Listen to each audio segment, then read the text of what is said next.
Polisi resmi menghentikan penyidikan kasus seorang gadis berinisial NR atau Na, 18, yang membunuh ibu kandungnya sendiri, YT, 49.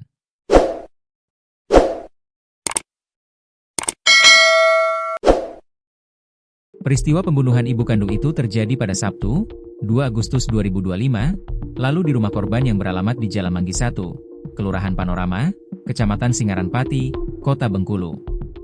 Korban dibunuh saat sedang melaksanakan salat zuhur pada pukul 13 waktu Indonesia Barat. Namun, kini polisi menghentikan penyelidikan kasus tersebut.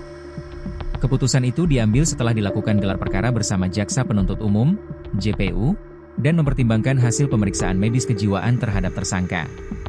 Kondisi yang bersangkutan ini mengalami gangguan kejiwaan berdasarkan hasil pemeriksaan ahli jiwa, sehingga perkara ini di kepolisian kita hentikan demi hukum, ungkap Kasat Reskrim Polresta Bengkulu, Kompol Sujud Alifiul Lamlam, melalui Kasubnit Reskrim Polresta Bengkulu, Ibda Revi Harisona, dikutip dari Tribun Bengkulu, Rabu, 17 Desember 2025. Ia menjelaskan bahwa penghentian perkara ini mengacu pada pasal 44 KUHP, yang menyatakan bahwa seseorang tidak dapat dipidana apabila perbuatan yang dilakukannya tidak dapat dipertanggungjawabkan karena gangguan jiwa atau cacat perkembangan akal. Meski demikian, pihak kepolisian menegaskan bahwa penghentian penyidikan tidak berarti pelaku dilepas tanpa penanganan. Polisi telah berkoordinasi dengan Rumah Sakit Khusus Jiwa, RSKJ, serta Dinas Sosial untuk memastikan pelaku mendapatkan penanganan lanjutan sesuai kondisinya.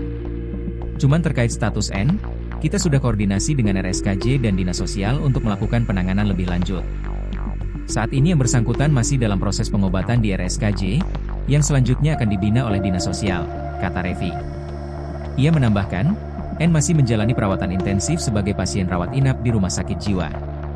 Penanganan tersebut dilakukan untuk memastikan kondisi kejiwaannya stabil dan mendapatkan terapi yang sesuai.